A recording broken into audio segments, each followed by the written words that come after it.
Hello, I'm Carl Stape, and today I have Justin Banner. He's the founder of Noggin. I'm so excited because in our brief, conversation a few weeks ago, there's so many levels to what you do and how you've grown as a leader. And I think, well, first of all, thank you for being here before we jump in. Thanks, Carl. I appreciate you having me on. Of course, because I always try to have different types of guests on, whether it be somebody who runs a company like yourself or somebody who's an executive, because there's always different styles of leadership. It's like a fingerprint, right?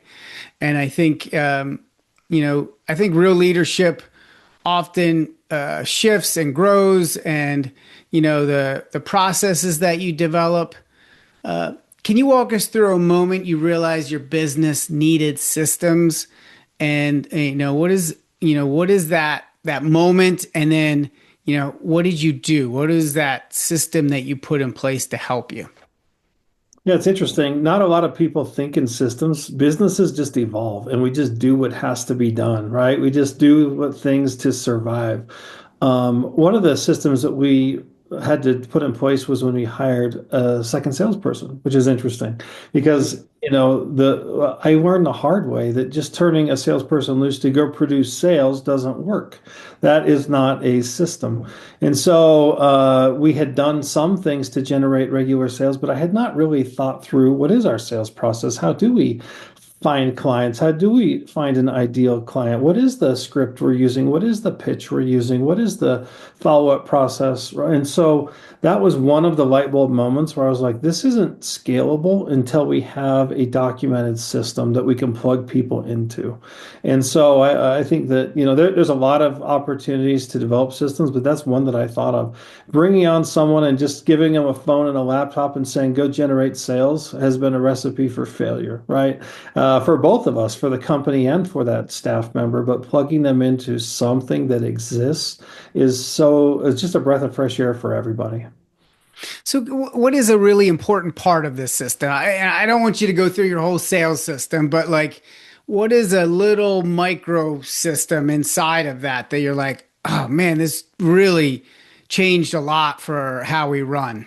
Yeah, I would say consistent daily outreach, right, to prospective clients rather than kind of a lot of salespeople kind of go, not to, I mean, I do sales, but they kind of go like the gopher through the snake, where it's like we're going to swallow this gopher and then we're going to go get our next one. But a better system has just kind of a continuous feeding of things happening and breaking that prospecting, the connections with prospective clients down into a daily process with KPIs means that the pipeline is consistently getting filled and not necessarily waiting for each gopher to pass through the snake. So that's just one good example.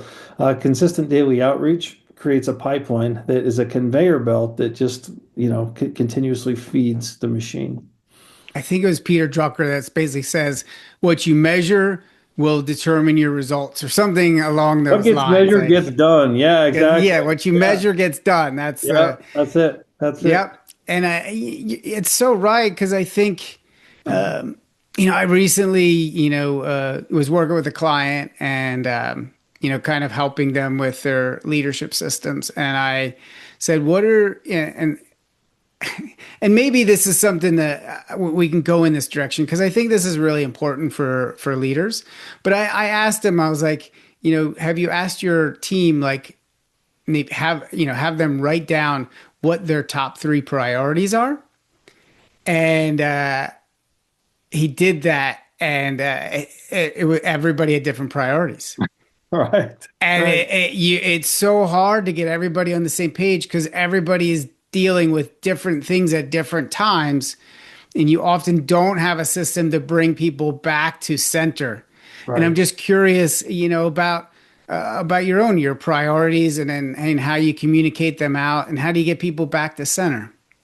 That's a great one. And we would all and still have Monday leadership meetings, and we kind of kick the week off with that.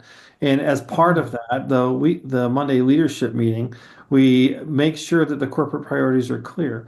Because one thing I found early on is, everyone uses, oh, leadership wants this, leadership wants that. There's a way to get their way inside the company. If it's not documented and if it's not well known, then that's the trump card.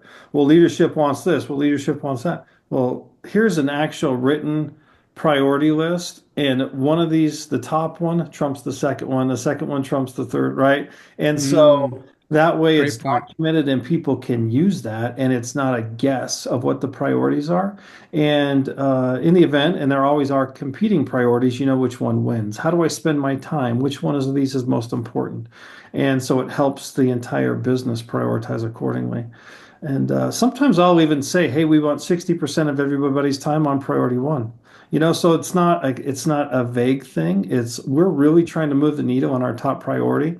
And if we're not giving it enough gas, we're not going to go anywhere. And so that's one thing that we use to kind of make that clear. And it's evolving all the time. And something can happen the next Monday and it gets shifted. But the point is that there's some kind of a roadmap and some transparency into it. I love that, right? And then you get I like that you bring it up at your leadership meetings. Is that monthly or weekly or Or monthly? weekly, every Monday. Yeah. Every Monday. Okay. And then do you ever have a discussion around it or it's just like, hey, these are our priorities? No, it typically is. And for me, it's typically a sales initiative or a revenue driving initiative, right? There might be some operational things, but I always think that those things should come second to the revenue initiatives. And I've Mm. also seen it done both ways. Here's our revenue priorities and here's our operational priorities so they don't compete with each other. But yeah, I've done it both ways. Interesting. You're right. Because I think, what really matters to the company, and that can fluctuate too. Sometimes there's chaos inside the company, and you're like, no, we need to put a little bit more emphasis in this area. And I think back to what you measure will determine your results, right? Like, I Right. think, Right. and I think this is maybe where we can kind of go next around incentives because I think, I mean, Charlie Munger likes to say basically, show me your incentives and I'll show you your output, right? Like, what are people going to focus on? If it's revenue, okay, great. Well, what are those metrics? What are those incentives around that? But if it's operational, often there isn't as clear of a tied Payoff to or that. yeah, yeah. Yeah, Right. yeah. So Right. talk a little bit about how you do that and then, maybe the different sides of the coin. Yeah, so I think that's interesting, and we found that the sales guys get over celebrated, and that the operational guys get under celebrated because there's not a clear finish line, and so there's not a clear finish line for operational priorities. A lot of times it's just a grind. What's the finish line for a QA person that's just QAing websites all day long? We're gonna Mm. celebrate the fact that a client went live with no, negative feedback, and that just doesn't Not as happen. sexy to say that, right? Yeah, I brought in a new contract. Let's high five and go to lunch, right? And so we actually created something called team celebrations, and every team had something that they were working towards, and a lot of those were operational. And it might not be one website live, QA free. It might be or defect free. It might be 10 of those, or a batch of those, or something.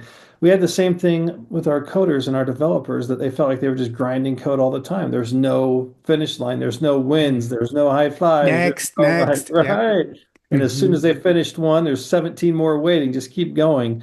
And so we would find ways to put kind of a starting line and a finishing line behind things. And sometimes, we made stuff up, but we wanted to celebrate those. And then we had ways to celebrate.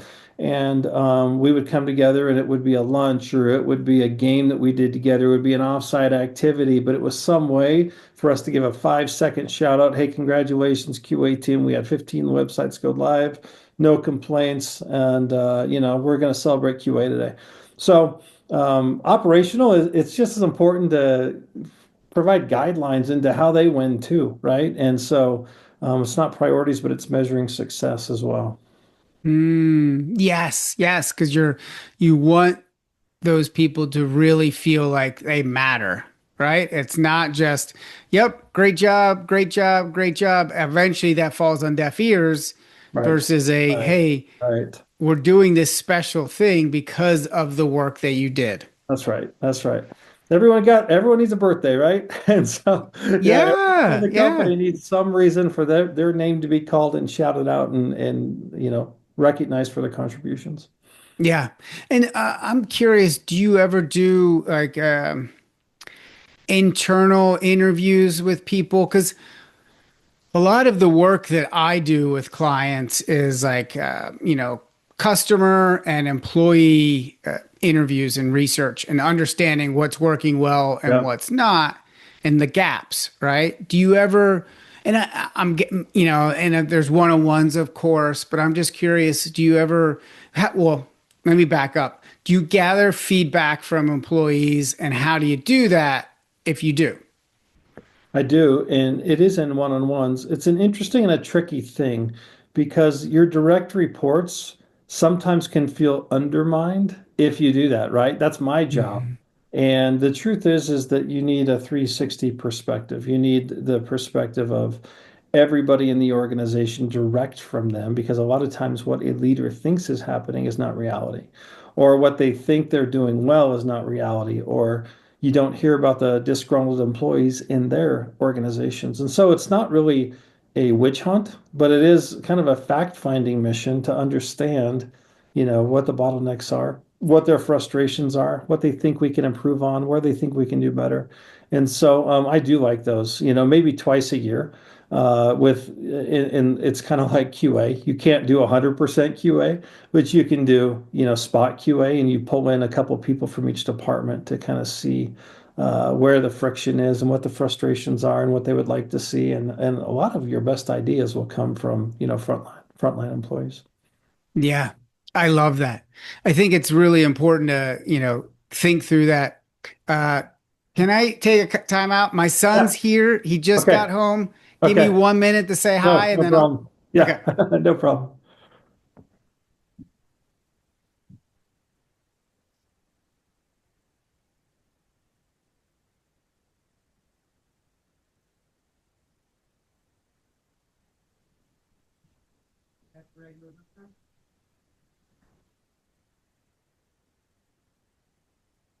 Love you too. See you. All right. Thanks. I Yeah, no appreciate worries. that. No worries at all. No big deal. Okay. I will, of course, clip this out. This Oh, I little don't this gap. care. I didn't even pause it. I was like, oh, just because I Just can let it see it roll. better when I'm editing it. All right. Okay. Okay, fact finding mission, uh, employees, perspective. Okay, let's go jump to customers next. Okay, so you do one-on-ones and you do these fact finding missions, which I really like. It makes it more fun. Like you're almost like a sleuth or you're a detective, and you're like, hey, let's uncover this stuff because it's there. And it's easy just to be like, oh, everybody's It's fine. No one's fine. Right. complaining. Yeah. Right. Right. But I like that. And I think this is a really important thing to call out in leadership, because when you institute certain new things that you're trying to improve, let's say probably in the beginning, you didn't have a Monday morning meeting with your leadership because you're like, hey, we didn't We're do this good. well. Yeah. Let's put this system in place. Right. Right. But then you have to stay consistent and you can't be like, oh, we did this for 3 weeks and then we gave up on it. Right. Like Right. you got to really Right. try. Um, and I think maybe that's where I want to go next before we get into customer feedback. How do you measure that, right? Like, let's say you change a system or you institute a new process or whatever it is. How do you measure that, right? Like, okay, this is working, this isn't. How do you understand what's working well and what's not? Yeah, and some things are easier to do that with than others. There's some very clear, I always go back to sales. It's the clearest objective we all have. We either do it or we don't. There's an objective measurement. There's money in a bank account. There's new contracts that came in. But, as you get into some of the operational things, you have to get a little creative. I'm actually a Six Sigma black belt, so this is right up my alley where I got trained at General Electric. And I learned early on where they said I was a sales and marketing guy, and they're like, we want you to apply Six Sigma, which is process measurement, to marketing. And this was, 20 years ago. And I was like, wow, like, okay, I don't know what that means. Like, find a defect in your marketing process and make sure that you have, a way to control it and fix the defects and get a better process. So I kind of think that way, and we can Mm. come up with really creative ways to measure anything. Again, we talked earlier about, something that's just a grind. What's the start and the finish line to that, and how do you measure success of code, right? So we did Mm. something that's a good one. We started measuring the number of turnbacks or the number of kind of corrections we had to do after it went live, right? And Mm. we measure the number of customer complaints after something went live, and then we would celebrate or give feedback on those. So there are things that you can measure. You just have to get a little creative about it, but you also can't measure everything. And so you have to pick, maybe a half dozen metrics that matter and try to get as many people involved in those as possible. You're not going to get 100%, but so that Mm. people feel like they have an important part in the business operation and the things that matter. Think about if we said the business is measuring everything that matters and you're not on that list. It's kind of like, oh, well, I okay. guess I don't matter. I see where I fall, right? So it really Yeah. does need to kind of be a collective effort. And one of the things that we did that was kind of fun, we created cross-functional teams around processes that mattered. And so we would bring together a team of 8 people, and they're all different functions, even though it was mostly a data function that we were working on at that time. We brought in QA, we brought in customer service, we brought in sales, and we had everybody have input. And then we measured the progress of that. So people got put onto a team that wanted to participate, even if Mm. their day-to-day thing didn't necessarily contribute directly. So that was kind of a creative way we had of allowing people to participate in the processes that mattered, even though it didn't fall directly onto their plate. They still had some kind of a role on that team. And did you find those people were more engaged? I'm guessing these 100%. people, if they volunteered, they're already Right. engaged employees, but There's did it take definitely them up a people that, notch? yeah, they definitely people that just want to fall under the radar, right? And Yeah. fly under the radar, not be noticed, just let me do my thing. But there are other people that are looking for opportunities to stand up and stand out. And Mm. this gave those, almost those top performers an outlet. Because sometimes, even if you're a new employee and you're a top performer, you're frustrated that you don't have an outlet. So this gave them a creative outlet to do more, to be seen, to be Mm. recognized, to present, to measure, to succeed. And other people, some people you just can't motivate no matter what. But these Yeah. people that want that experience got more exposed to more aspects of the business than they ordinarily would. Yeah, and that's a really cool way to see who is willing to jump at those type of opportunities because then Right. you can see, okay, yeah, like this guy's really, wanting to grow, wanting to, take that next step versus we all need people at that, hey, the B level and they're doing good, Right. they're doing their job well. Right. Of course, anybody can do their job better, even the A players. Right. And I think, maybe that's something that, where where we can go next is, how do you then start to you almost you can ask these questions or create these type of initiatives to be able to then find those people that maybe are kind of ABC players, right? Like, it's easy to do with the D and the Fs, right? You're like, we're pretty Right. much gonna like, Right. single them out. But the C, and in my belief, I try to focus on what people are doing well and not what they're not, what they really struggle in. Not that you don't bring that to attention, but I think often we switch it. Our brains are wired for the negative, like, oh, we have to find the thing that's broken and fix it instead of helping people double down on what they do well. And I'm just curious about your thoughts around that, from a ABC type of employee perspective. Maybe you can get a person from a C to a B or a B plus. And if you did a little bit of you developed a process or system around coaching. Yeah, for sure. And every manager was kind of required to submit a goal that employee wanted to accomplish that year. And so we were always working towards some personal development thing. Now, there's a lot of people that if you asked them to, they would not create a personal development goal. But if it was forced on you, then that's something we want you to do above and beyond to get better at your job, to get better at your skill, to improve the company. And so it wasn't optional. Everybody kind of had to create an action plan for every employee and their staff that would be something that they works towards. And you're not going to take a C player to an A player usually, but hopefully they are better within their role. They're smarter within their role. They're building their resume within the role, and they feel better about themselves within their role.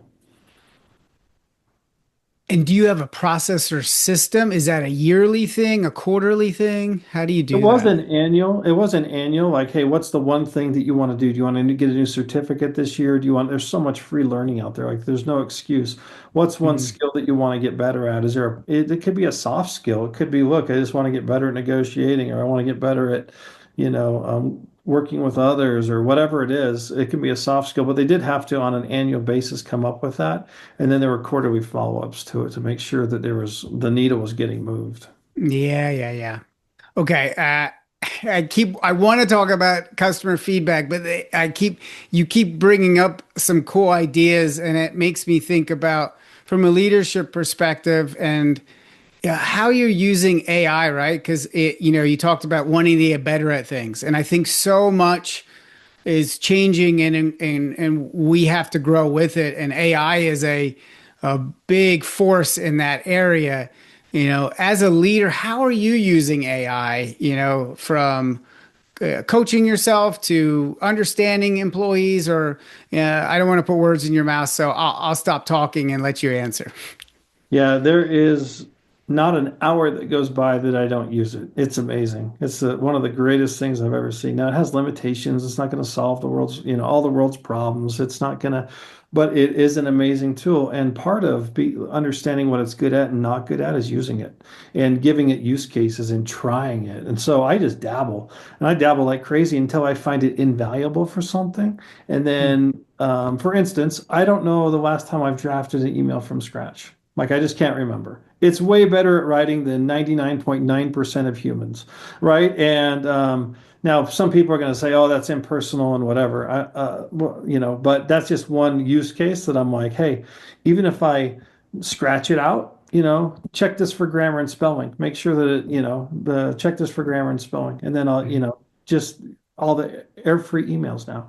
So I'm a sales and marketing guy. Unbelievable amounts of iterations you can do now on your value propositions and how to make it stronger, and models that it can be applied to, and templates that you can say model it after this, or think like this person, or take this book's points, create $1 million offer from Alex Hormozy, right? I mean, just on and on and on. And it is one of the greatest brainstorming tools. It shouldn't be a decision maker, but it should be one of the greatest brainstorming tools. It's more creative than all the minds put together, right? I mean, Yes. it should spark something in you. Now, it's not going to make the decision. It's not going to create the end output. But if it's not sparking ideas in you, then you're not using it correctly.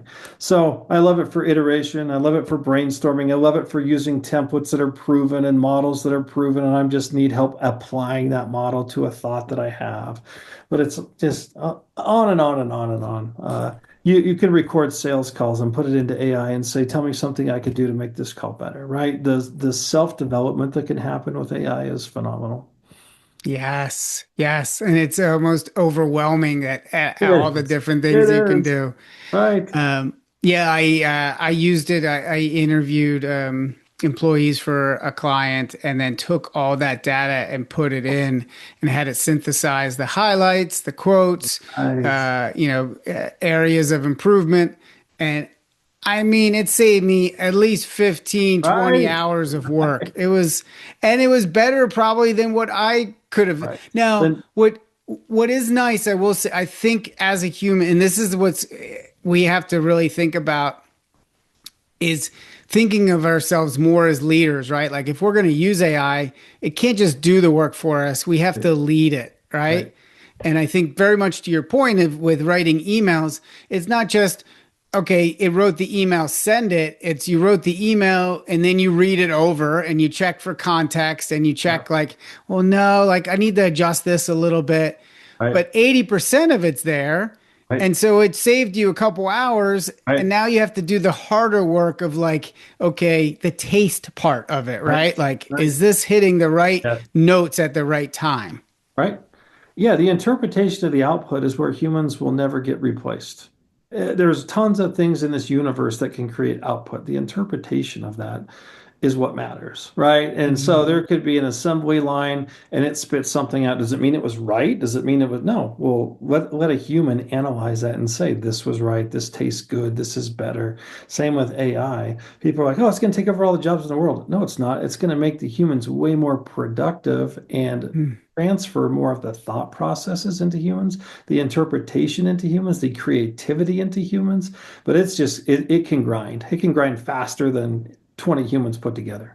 But, the interpretation application of that is where our minds will never be replaced. Yeah. And I think that's a really important aspect of, like you said, testing and trying different things and learning with it as it goes, and then adjusting as you go as well. So it's growing, you're growing alongside it Right. versus, okay, Right. yeah, now it's the CO of my company, because Right. eventually it could probably get there, right? It could do Sure. employee reviews, it could do all these things, but then what is the vision and the angle that these reviews are coming from, and do you agree with them? And that's, to your point, is like you have to be there and you've got to say, okay, no, that's not quite it, let's make some adjustments.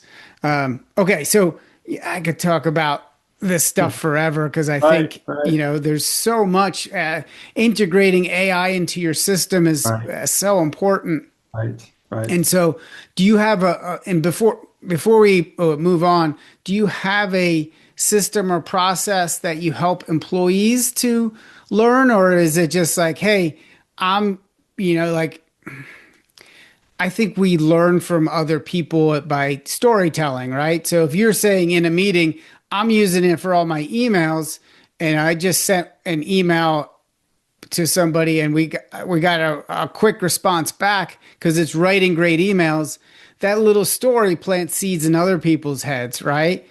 But you also, just like any team sport or anything, with a team, you can't just say, hey, I want you to shoot the jump shot like this.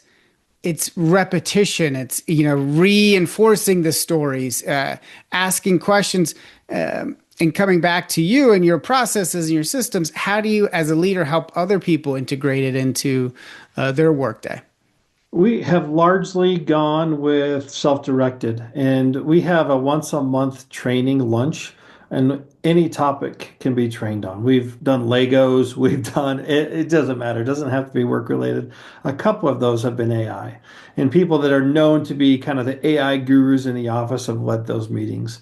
And to your point, they're showing just features of it. Did you know it can do this? Did you know it can do this? Did you know it can do this? With the hope that it will spark somebody to do something.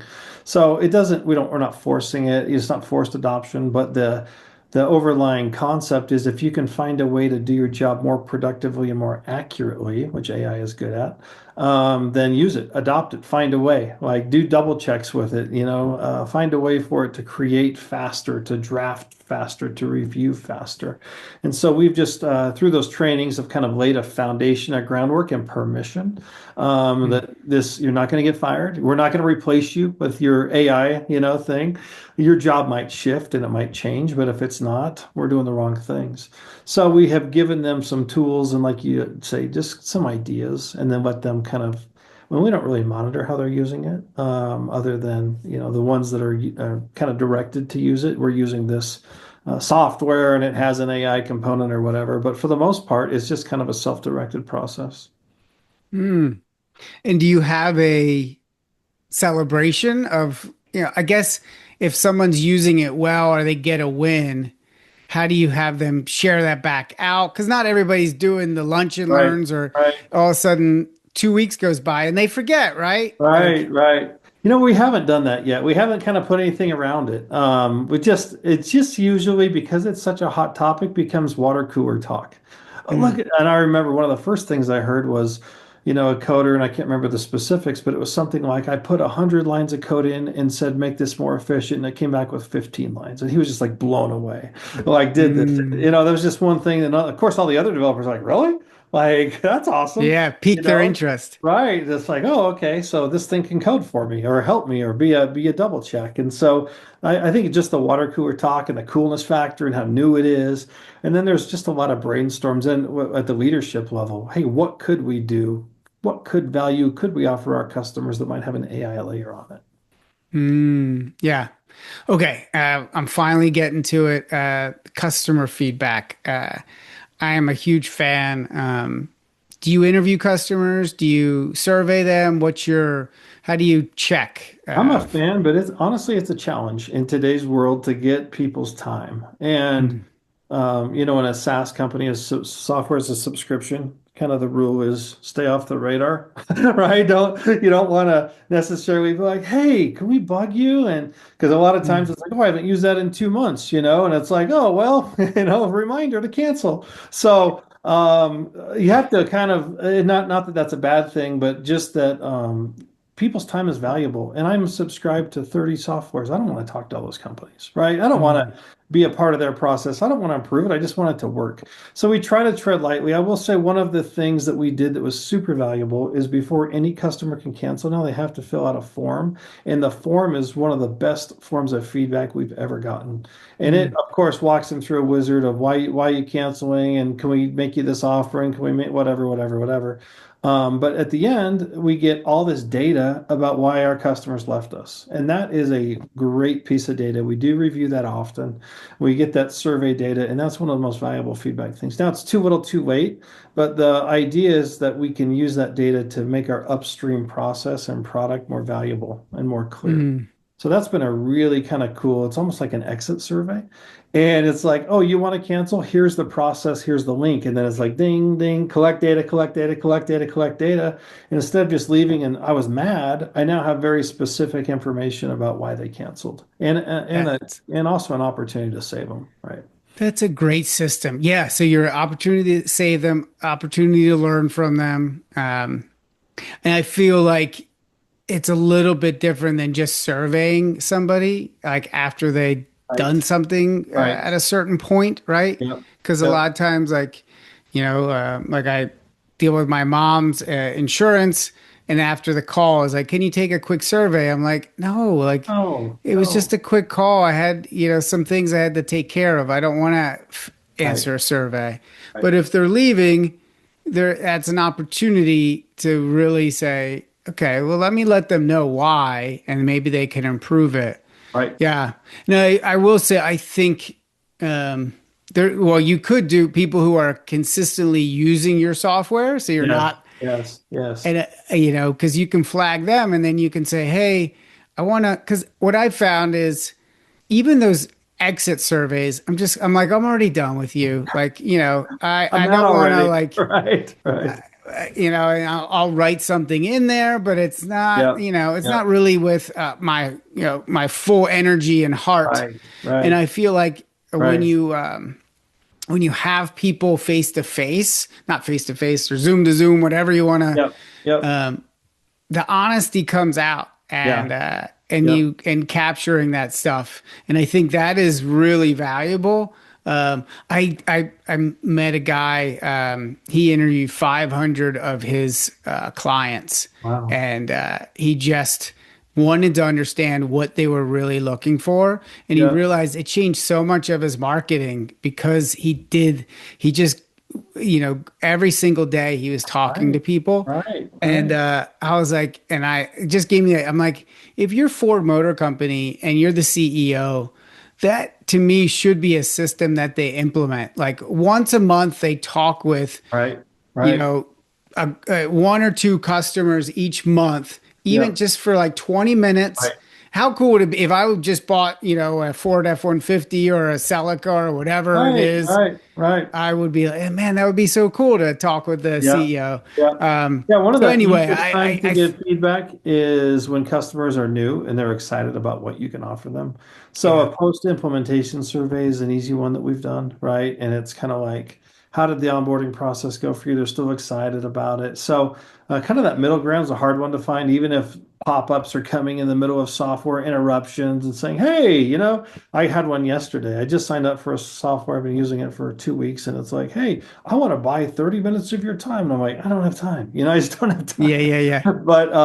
But anyway, feedback is valuable. I love face-to-face feedback. We have trade shows that we go to, and we'll see Oh, our yeah. clients there. And so at those trade shows, we can get the belly-to-belly feedback, which is awesome. Which is awesome. Yeah, We yeah, also yeah. have we also have a customer board, and we just say, hey, for a quarter, for 3 months, we'll give you, free software, we'll give you whatever, but we want your feedback once a month. And in that kind of a council setting where people have agreed to do it, it's a little bit easier to get feedback.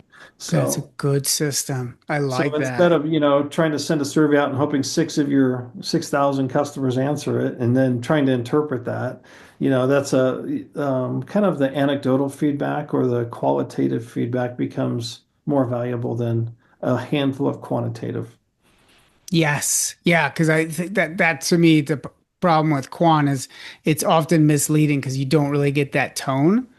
And bias. that's I like that when you said belly to belly because it's Yeah. when you hear that and you hear some of their frustrations and you're like, "Oh yeah, that makes Right. sense." Or Yeah. I didn't think of using the product in that way, right? And it's And you like, do "Oh, learn, and you do learn, right? yeah. Like, why Yeah. did we do that? That was stupid. I'm so glad you pointed that out. Yep. Yeah, and that feedback loop from I'm guessing a lot of it's mostly salespeople or marketing that goes to the trade shows. Yeah, that's right. Well, and Yep. actually, we do bring customer experience people because we have a number of customers that sign up for, I'm troubleshooting this, I want help with this, I want feedback with this. And so we just start bringing a customer experience person with us that could be like, oh, he's the product expert, let him dive in, right?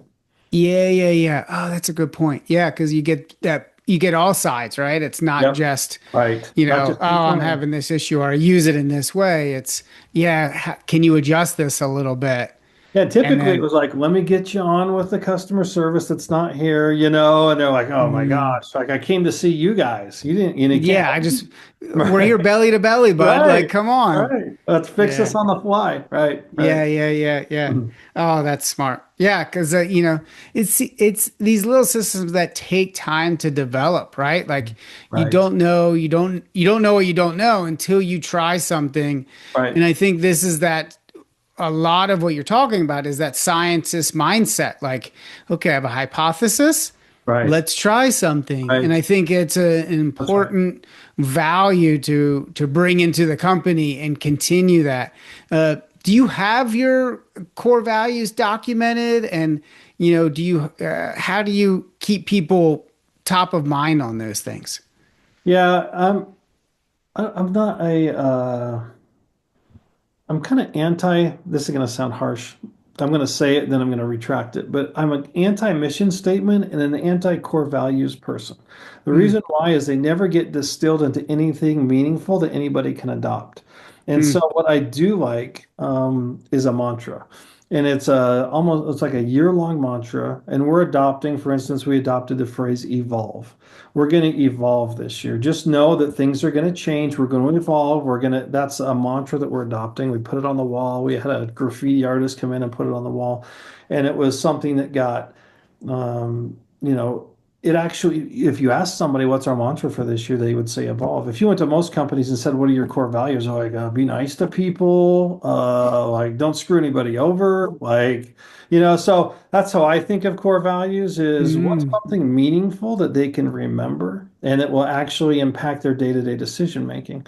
And so that was setting the stage for we're going to make a lot of changes this year. We're going to evolve, right? And it's evolve or die. And so we're going to evolve.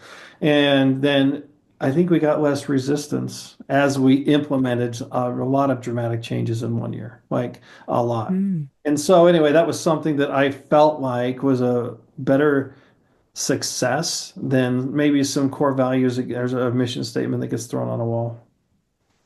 Okay, there was no retraction there. You just doubled down on your The retraction is in a different, frame it in a different way. Frame it in a different Mm, way, in a way that okay. can be digested. It's still a core value, right? But you're That's right. making it, That's you're right. simplifying That's right. it to Yes. say, this is who we are right now. Right. And we are going to keep growing. And we have to next year might be growth, next year might be Right. customer service, whatever it is, like, Yep. or Yep. delight. I don't know, like all these different. Yeah. The interesting thing was to get adoption and buy-in on that. We did allow them to kind of propose a core value statement and to vote on them, right? Leadership ultimately chose it, but we got all kinds of input.